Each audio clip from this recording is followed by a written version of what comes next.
Gente, eu tô com uma cólica hoje que eu não tive nem coragem de secar o meu cabelo pra vir fazer esse vídeo, então vocês me perdoem que eu vou estar assim, ó, toda hora mexendo no cabelo, talvez seja um pouquinho irritante.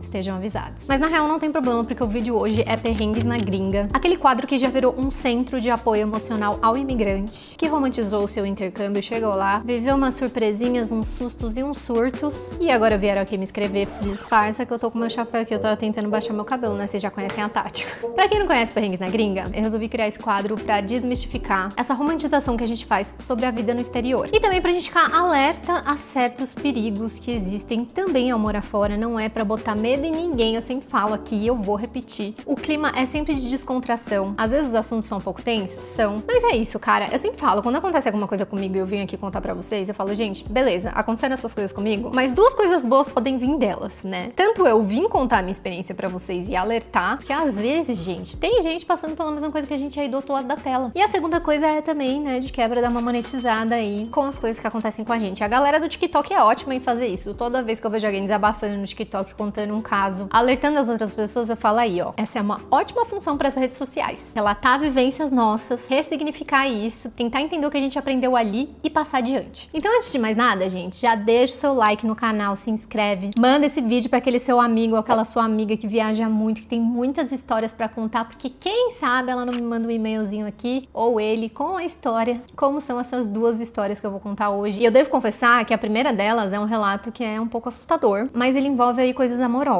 Eu lembro que eu pedi pra vocês, né, e vocês me ouviram. E isso me remeteu a uma época, gente, porque eu fiquei 11 anos solteira, né, e eu ficava sempre pedindo pras minhas amigas atualizarem elas das vidas amorosas delas, porque eu não tinha vida amorosa. Então eu precisava viver a vida amorosa dos outros, sabe, ter um entretenimento. Então, sem mais enrolações, vamos ao primeiro relato. Eu moro na Alemanha tem uns 3 anos e como eu era solteira na época, tava usando aplicativos de relacionamento. Inclusive conheci o meu namorado atual por meio de um deles. Então no fim deu tudo certo. Mas antes de conhecer meu príncipe, vi muito sapo por aí. Um deles conheci logo após retornar de férias do Brasil. Depois de umas 6 horas de conversa pelo aplicativo, ele me passou o telefone dele e me pediu para adicioná-lo, porque ele iria apagar o aplicativo. E dito e feito, no dia seguinte, a foto dele apareceu como anônimo, indicando como perfil apagado. Então, acabei chamando ele pelo WhatsApp. E, gente, ó, eu não tenho muito conhecimento de aplicativo, mas essa história já está me soando assim. Vou apagar o aplicativo porque encontrei você. Tipo, amigo, achei um pouco estranho. Golpe de relacionamento à vista, tô sentindo. Até aí tudo bem, ele parecia ser um cara bem legal. Conversamos por aproximadamente uma semana e ele perguntou se poderíamos marcar de fazer algo. Isso era um domingo ou uma segunda-feira.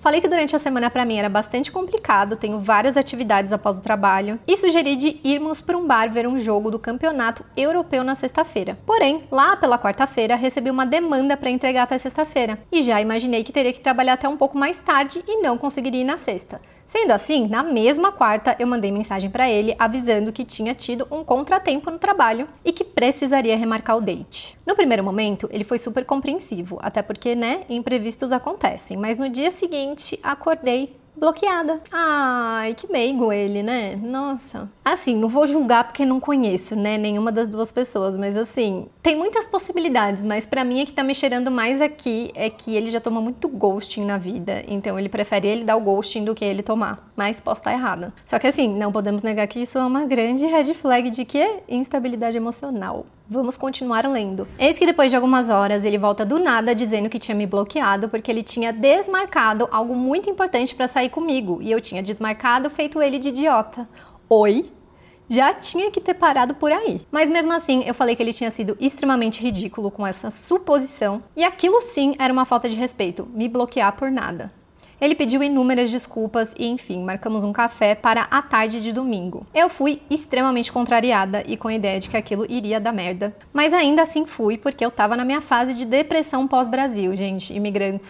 Sim, essa fase é muito real, né? Tipo, a gente vive, principalmente a galera que vem pra cá no verão, é muito assim, e pessoas que moram em países frios principalmente, né? Porque de repente você passou uma época aqui no Brasil e voltou pra Austrália, você não vai sofrer tanto. Mas se você mora na Irlanda, em Londres, no Canadá, a depressão pós-Brasil, ela é real. Chegando lá, ele me tratou muito bem, foi muito gentil, mas eu percebi que ele era um pouco emocionado. Até aí tudo bem, outra cultura, vamos relevar. Ainda fui num segundo date em uma hamburgueria, foi de boas, e após uns 10 dias do primeiro date, ele me chamou para um passeio no parque. Eu amo que ela falou assim, fui contrariada e com a ideia de que ia dar merda, mas mesmo assim ela foi, né? E ela tá aqui no Perrengues da Gringa, ou seja, bom não deu. Nesse dia eu tava com dor de cabeça, uso aparelho invisível e sempre que troco fico com dor. Sim, Invisalign, já usei muito. Mas como aqui na Europa não tem sol por muito tempo, eu aproveito todos os momentos de sol e fomos pro passeio no parque. No parque, ele me contou que não tinha amigos, nunca tinha ido a um show, porque não gostava de lugares com muita gente, que morava com um irmão, que não trabalhava e ele sustentava, e que não falava com os pais dele. Ele não tinha redes sociais, sequer foto no WhatsApp ele tinha, porque ele falou que trabalhava em uma empresa de seguros e já tinha sido ameaçado e seguido. Estranho, porém, né, não tem como a gente confirmar. A princípio, ele tinha me falado que tinha feito direito, mas nesse dia descobri que ele não tinha conseguido diploma, embora tivesse feito sim todas as disciplinas.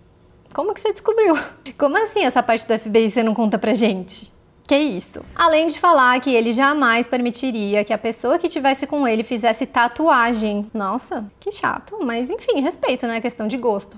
Mas assim, permitiria é uma palavra um pouco forte, né? Tipo, é você ter controle sobre o corpo da outra pessoa que tá com você. Achei um pouco, tipo assim, você não gostar de tatuagem, tudo bem. Você preferir pessoas sem tatuagem, tudo bem. Agora, você não permitir, achei um pouco mais estranho. Porque a ex dele tinha muitas tatuagens e virou bi. Nossa, agora sim eu entendi. Fez super sentido agora, amigo.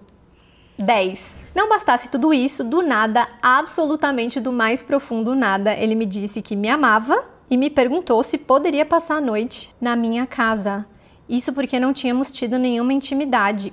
Oi, amiga. Ai, gente, eu sou muito ligada em casos criminais, né? Eu assisto o canal da Ju Cassini praticamente todos os dias. Tipo assim, eu li isso, já me deu. Mas ele pediu pra dormir na sua casa. Ai, meu Deus do céu. Gente, é sério, meu cérebro, ele já leva pra um lugar muito mais extremo. Mas acho que nada vai superar a tatuagem com bissexualidade. Tipo, da onde que ele tirou isso? Eu não sei. Nessa hora, eu somei todas as red flags do dia, mas esse amor, e vi que algo muito errado não estava certo. Eu acho que nessa hora, a dor de cabeça começou a ficar mais forte e falei que precisava ir embora. Como ele estava de carro, ele insistiu para me dar uma carona, me deixou na porta do meu prédio e eu subi. Eu cheguei em casa, era papo de 6 horas da tarde, meio inquieta pelas red flags do tal do sapo, e minha dor de cabeça tinha dado uma trégua. Resolvi aceitar o convite dos meus amigos de ir dar uma volta. Na hora que desço no prédio, quem tava na porta e estacionado? Isso mesmo, o sapo. O sapo não, né? Ele é aquele cara de You. Como é que é o nome? Esqueci agora. Consigo imaginar toda a cena nessa próxima temporada que vai começar agora, essa semana. Ele ficou esperando pra ver se eu realmente ia ficar em casa ou se eu iria sair pra algum lugar. Nessa hora eu fiquei meio que em choque. Ele se sentiu no direito de ficar puto comigo e, obviamente, nesse momento eu bloqueei ele em tudo possível e imaginável. E mudei um pouco os meus horários nos dias que se seguiam. Fez muito bem. Além disso, um amigo meu, que é do exército, me buscou 2 dias na academia só por garantia. Muita gente vai ler isso e vai achar que é exagero, tá? Mas não é. Tá cheio de gente maluca por aí, cara. Se o cara já sabe onde você mora, seus horários, o que você faz, onde você trabalha, minha filha... corre. Resumo da história aqui. Uma semana depois da treta, ele escreveu uma carta de umas 2 folhas, me agradecendo por tudo que eu tinha feito na vida dele, já que ele tinha percebido que podia amar novamente e que se eu quisesse, ele estaria esperando uma mensagem minha. Eu queimei a carta no cinzeiro mais perto que vi e desde então, graças ao bom Deus, nunca mais vi a criatura. Isso aconteceu em julho, daí fiquei uns 2 meses sem aplicativo de relacionamento e quando me senti confortável o suficiente, final de setembro, conheci outro alemão e já estamos juntos faz mais de 6 meses. Ah, eu gosto quando termina com história feliz. Espero que goste desse meu rolê trevoso, mas com final feliz. Eu amei o seu rolê trevoso, assim, óbvio, né? Tipo, a gente como brasileira, a gente já imagina as piores coisas do mundo e eu acho que, tipo, é precaução. Eu não acho que é ser negativa, eu acho que é, tipo... ter noção da realidade do mundo, que tem muita gente maluca nesse mundo. E assim, eu lendo isso, eu nem diria que tipo assim, nossa, pode ser que esse cara não possa reaparecer na sua vida. Porque assim, você começou a namorar, ó, aconteceu em julho, fiquei 2 meses sem aplicativo, agosto. Tipo, meu, muito pouco tempo depois você conheceu um outro alemão. Então, muito pouco tempo depois, outro homem entrou na sua vida, que se esse cara te stalkeou ou não, porque eu não coloco minha mão no fogo que ele não ficou te observando, te stalkeando, pode ser que sim. Mas se ele te viu com uma outra pessoa, pode ser que ele tenha se afastado. Mas pode ser que ele só esteja esperando terminar, o que não vai acontecer. Enfim, macabro. Macabra a sua história. Só que assim, às vezes, ele só era um cara muito emocionado mesmo. Se ele te mandar essa carta depois, eu acho que dá pra dar o benefício da dúvida também de que, mano, às vezes ele só é muito traumatizado. Às vezes ele, tipo, sei lá, foi muito traído, eu não sei. Eu também não quero ficar buscando desculpa pra macho desse vídeo, não. Mas é que eu já vivi algo muito parecido com um egípcio lá nos Emirados Árabes. Eu acho que eu já contei isso no canal algumas vezes. Ele me perseguia, tipo, no meu e-gate, quando eu chegava no aeroporto. Ele bisbilhotava os meus horários de chegada. Ele entrava nos meus voos como passageiro e aparecia no hotel, batia na minha porta. Gente, é surreal, tipo, não, isso assusta. E o que mais me chocou é que eu lembro que eu contei essa história no canal e muita gente, tipo, ficou contra mim, ficou tipo, nossa, mas ele é super romântico, que absurdo, você perdeu talvez o amor da sua vida. Gente, é que eu acho que só quem tá na situação de ser perseguida consegue entender o medo que você sente, cara. É quase que um instinto animal de sobrevivência, assim, não é bacana. Se você já falou basta pra pessoa e a pessoa tá te perseguindo, não é legal, não é romântico. Ah, ele não tá, nossa, querendo te conquistar, não. Enfim, eu fiquei um pouco passada quando isso aconteceu aqui, inclusive. E agora vamos para o segundo relato, né? Esperamos ser um pouquinho mais leve, mas talvez não seja. Só vai saber se você continuar nesse vídeo. Kaká, minha história não é sobre intercâmbio, mas eu acho que vale a pena contar mesmo assim.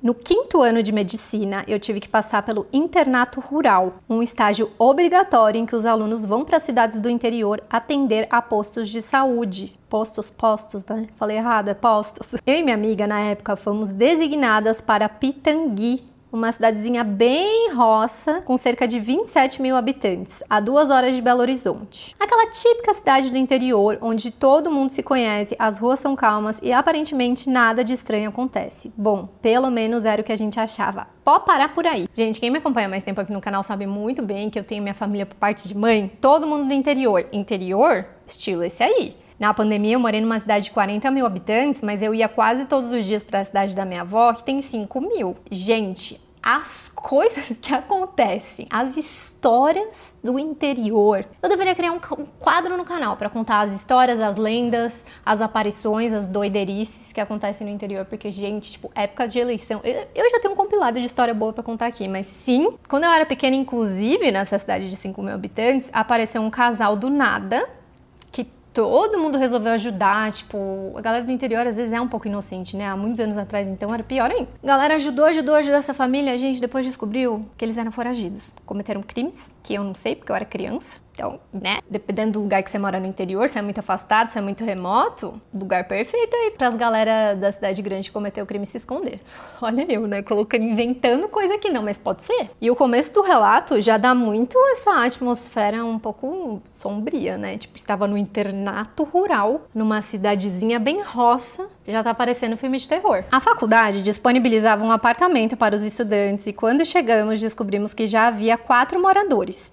2 meninas do curso de medicina e 2 meninos do curso de odontologia de outras faculdades. Já ficamos um pouco apreensivos porque teríamos que dividir o banheiro com meninos. Mas, para nossa sorte, todos eram gente boa. Então, nesse quesito, não tivemos problema. O problema estava no andar de cima. Os vizinhos eram 2 garotos estranhos na faixa de 18 e 19 anos que moravam com os pais. Desde o início, sentimos que havia algo errado. Eles tinham uma vibe esquisita, um jeito meio malandro, daqueles que você sente que é melhor evitar contato. Mas, no começo, a gente nem deu bola, até que as coisas começaram a sair do normal. Um dia, chegamos no trabalho e encontramos um pires na cozinha, cheio de tocos de cigarro. Detalhe, ninguém fumava na casa. Perguntamos uns pros outros e ninguém fazia ideia de onde aquilo tinha vindo. Além disso, as roupas que estavam secando no varal foram pro chão e uma delas estava com uma mancha que parecia tinta. Ficamos encucadas, mas seguimos a vida. Seguimos a vida com cigarro que ninguém fuma na mesa de vocês, coisas sumindo. Nossa, isso me lembrou um filme que mostra um negócio que chama frogging. Vocês já ouviram falar? Que é uma prática que, tipo, adolescentes, pessoas meio doidinhas fazem nos Estados Unidos, né? Que, tipo, sempre é nos Estados Unidos. Que a galera... Sabe essas mansões, assim, que a galera tem 5 quartos e só mora um casal? Pois é, eles se apossam de um dos quartos e ficam morando por meses. E as pessoas, os moradores da casa não percebem. Bizarro, isso me lembrou isso. Pouco tempo depois, chegamos em casa e encontramos as malas reviradas. Olhamos tudo, tentamos entender se era paranoia nossa, mas aí percebi que meu MP3 tinha sumido. Pronto, o susto virou medo real. MP3, então, né?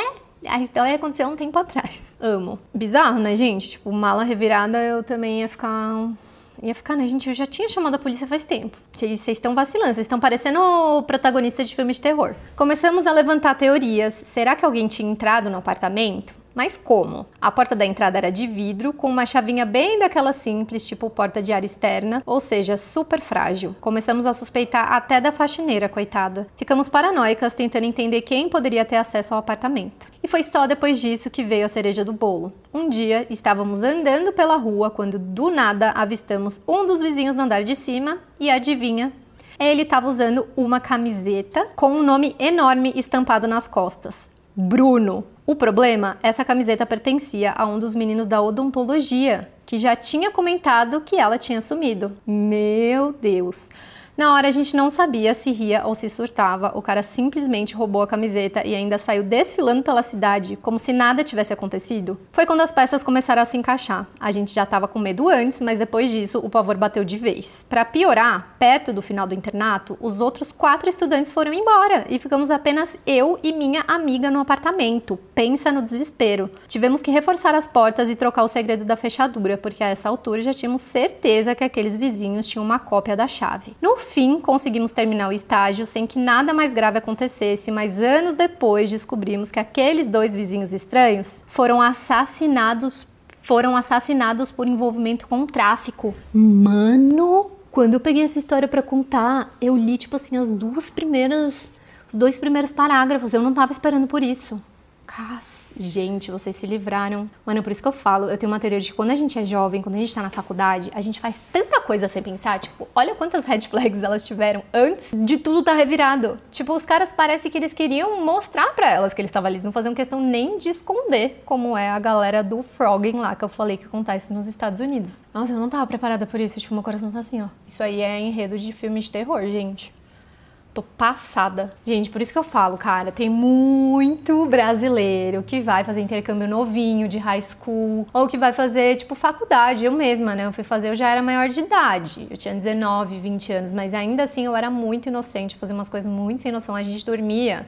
Eu morava numa casa na Austrália que era eu e uma menina e 3 meninos. 2 meninos moravam num quarto, aí eu e o Heron, que era meu amigo gay, a gente morava no outro quarto, e a Mari também ficava nesse quarto com a gente, mas ela ficava na cama de casal. E por conta desses 2 meninos do outro quarto trabalharem na madrugada, a gente nem trancava a porta. A gente morava no térreo ainda, que não tinha que pegar elevador nem nada. E, gente, eu já contei pra vocês em um vídeo também o que aconteceu. Um belo dia teve, tipo, um encontro de estudantes, tipo, formatura, viagem de formatura de escola, só que aparentemente todo mundo da Austrália ia pra cidadezinha que a gente morava. E, mano, galera muito bêbada, muito louca. Cenário perfeito pra criminosos fazerem crimes na rua. E a gente acordou com um cara dentro da nossa casa. Então, tipo, a gente achou muito engraçado aquilo na época. A gente contava e hoje eu paro pra pensar, gente, que loucos que a gente era. Tipo, meu, quando a gente é jovem, o santo, né, o anjo da guarda tem que fazer cada uma, que juro por Deus. E tipo, eu até entendo, sabe? Quando a gente é imigrante também, às vezes a gente até percebe os perigos, né? De repente a gente tem que morar num bairro que é um bairro mais perigoso, porque, cara, a gente não tem condições. Eu sempre falo isso aqui nos meus vídeos. Quando a gente decide morar fora, a gente entende que a gente tem que dar vários passos pra trás, né? Tipo, se você mora com sua família no Brasil, você tem várias regalias, assim, tipo, você tem mais conforto.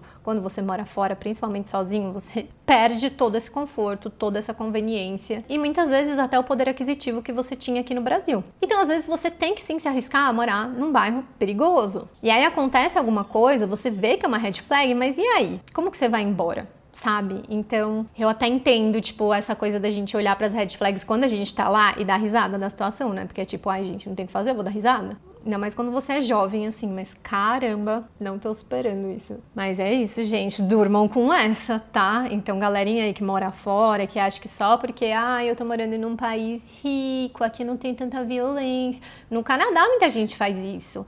Porque, nossa, aqui não tem violência, aqui é super tranquilo, Vancouver parece cidade de interior. É, gente, mas assim, você nunca sabe quando tem um doido dentro de uma van envolvido com tráfico internacional de metanfetamina. Você nunca sabe. Então, tipo, eu sei que vocês são brasileiros e vocês são sagazes e vocês estão ligados dos perigos, mas assim, tem gente que se acostuma, né? Tipo, não, aqui é tranquilo, então não vou trancar a casa hoje. Aqui é de boa, não vou dar bola pra esse cigarro aceso em cima da minha mesa, porque eu moro sozinha e, sei lá, são os espíritos que estão fumando. Não sei, gente, mas assim, tomem cuidado, por favor. Graças a Deus não aconteceu nada de errado com essas duas pessoas que me escreveram os e-mails. Então, gente, se vocês tiverem uma história doida dessa que vai me tirar o fôlego e eu tô até desnorteada, não sei nem como terminar esse vídeo, me manda nesse e-mail aqui embaixo com o maior número de detalhes possíveis, porque é esse tipo de história que a gente gosta, entendeu? E se você quer ver mais histórias por aqui, não esqueça de dar o like, se inscrever no canal, mandar pros seus amigos e me incentivar a trazer mais vídeos pra vocês. Então é isso, gente. Muito obrigada por terem assistido até aqui. Tranquem as suas portas. Um beijo e até a próxima.